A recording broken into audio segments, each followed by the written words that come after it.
राज्यात उन्हाच्या तीव्र झळा जाणवू लागलेल्या आहेत। एप्रिल महिन्याच्या मध्यापर्यंत महाराष्ट्रातलं तापमान आणखीनच वाढणार असल्याचं हवामान खात्याने म्हटलेलं आहे। आता वातावरणाची काय स्थिती आहे तर आत्ताच मध्य महाराष्ट्र विदर्भातल्या अनेक भागांमध्ये 40 ते 42 पर्यंत तापमान पोहोचलेलं आहे आणि पुढच्या काही दिवसात हवामान खात्याने अनेक ठिकाणी तापमान वाढीचा इशारा दिलेला आहे। त्यानुसार कुठे काय स्थिती असणार आहे, कोणत्या भागात सगळ्यात जास्त तापमान असणार आहे आणि आता वातावरणाची कुठे काय स्थिती आहे हेच आपण या व्हिडिओच्या माध्यमातून पाहणार आहोत। नमस्कार, मी छाया आणि आपण पाहताय वेदर रिपोर्ट। तर सगळ्यात आधी या संदर्भात हवामान खात्याने काय म्हटलेलं आहे तर हवामान खात्याने म्हटलंय एप्रिलच्या मध्यापर्यंत भीषण उन्हाळा सुरू होणार असून विदर्भ, मराठवाडा आणि मध्य महाराष्ट्रात तापमान 40 डिग्री अंश सेल्सिअस ते 43 डिग्री अंश सेल्सिअसच्या वर गेला आहे। तर मुंबईसह कोकणात उष्ण व दमट हवामानामुळे नागरिकांना प्रचंड उकाडा जाणवत आहे।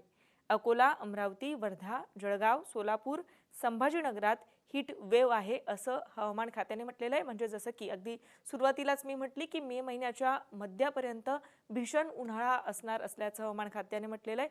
खास करून विदर्भ, मराठवाडा आणि मध्य महाराष्ट्रातले जे भाग आहेत तिथे 40 ते 43 अंश सेल्सिअस पर्यंत तापमान गेलेलं आहे आणि पुढच्या काही दिवसांमध्ये उष्ण आणि दमट वातावरण असणार असल्याचं सुद्धा हवामान खात्याने म्हटलेलं आहे। आता वातावरणाची काय स्थिती आहे, कुठपर्यंत तापमानाचा पारा गेलेला आहे तर विदर्भात आणि मराठवाड्यात आता अकोल्यामध्ये 43.1 अंश सेल्सिअस पर्यंत तापमान गेलेलं आहे। अमरावतीमध्ये 42.4 अंश सेल्सिअस पर्यंत आता तापमानाचा पारा आहे। तर वर्धामध्ये 42 अंश सेल्सिअस पर्यंत आता तापमान आहे। तर परभणीमध्ये 41.7 अंश सेल्सिअस पर्यंत तापमानाचा पारा वाढलेला आहे। तर चंद्रपुरात 41.0 अंश सेल्सिअस पर्यंत तापमानाचा पारा वाढल्याचं आपल्याला बघायला मिळतंय। याचबरोबर मध्य महाराष्ट्र आणि उत्तर महाराष्ट्रात काय स्थिती आहे तर जळगाव, मालेगाव, याचबरोबर मध्य महाराष्ट्र आणि उत्तर महाराष्ट्रात काय स्थिती आहे तर उत्तर महाराष्ट्रातल्या जळगाव, याचबरोबर धुळे, नंदुरबार हे जे भाग आहेत तिथे 40 ते 41 अंश सेल्सिअस पर्यंत आता तापमानाचा पारा आहे। तर मालेगाव, सांगली, सोलापूर या भागांमध्ये 41 अंश सेल्सिअस पेक्षा जास्त तापमान असल्याचं हवामान खात्याने म्हटलेलं आहे। इतर ठिकाणी काय स्थिती आहे, खास करून मुंबई आणि कोकणात, तर मुंबईत आता कमाल तापमान 40 अंश सेल्सिअस पर्यंत गेलेलं आहे। म्हणजे मुंबईतलं तापमान आता 40 अंश सेल्सिअस पर्यंत आहे। तर डहाणूत आता 36 अंश सेल्सिअस पर्यंत तापमानाचा पारा गेलेला आहे। याचबरोबर पश्चिम महाराष्ट्रात काय स्थिती असणार आहे, खास करून पुण्यामध्ये काय स्थिती असणार आहे तर पुणे, सातारा, सांगली, कोल्हापूर, सोलापूर हा जो सगळा पट्टा आहे इथे 38 ते 40 अंश सेल्सिअस पर्यंत तापमान आताच्या घडीला आहे। म्हणजे आपण बघतोय की जवळपास संपूर्ण महाराष्ट्रात तापमानाचा जो पारा आहे तो वाढलेला आताच्या घडीला आहे।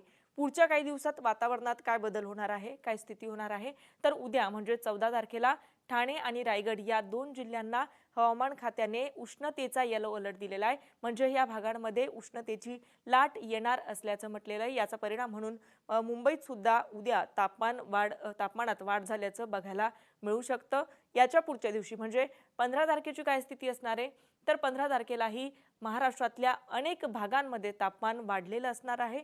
महाराष्ट्रातल्या अनेक ठिकाणी येलो अलर्ट हवामान खात्याने दिलेला आहे। अमरावती, अकोला, यवतमाळ हे भाग जे आहे इथे हीट वेव्ह असणार आहे।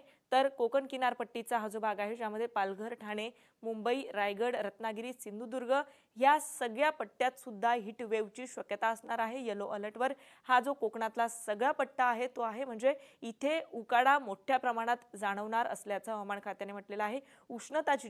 उन्हाची जी तीव्रता आहे ती वाढणार असल्याचं हवामान खात्याने म्हटलेलं आहे। याचबरोबर सोलापूर आणि सांगली या पश्चिम महाराष्ट्रातल्या दोन जिल्ह्यांमध्ये सुद्धा तापमान वाढणार आहे। 16 तारखेची काय स्थिती असेल तर 16 तारखेलाही महाराष्ट्रातल्या खास करून मध्य महाराष्ट्र, विदर्भ आणि कोकण किनारपट्टीच्या जवळपास सगळ्या जिल्ह्यांना हीट वेव्हचा इशारा हवामान खात्याने दिलेला आहे।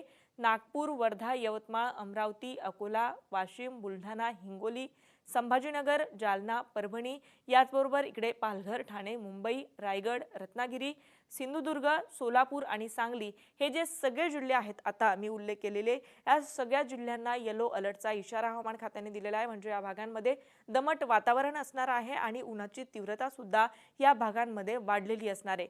17 तारखेची काय स्थिती असेल तर 17 तारखेलाही महाराष्ट्रातल्या अनेक भागांमध्ये हीट वेव्ह असणार आहे। 17 तारखेलाही महाराष्ट्रातल्या अनेक भागांना हीट वेव्हचा इशारा हवामान खात्याने दिलेला आहे। त्यामध्ये खास करून विदर्भ आणि मध्य महाराष्ट्रातल्या जिल्ह्यांचा समावेश आहे।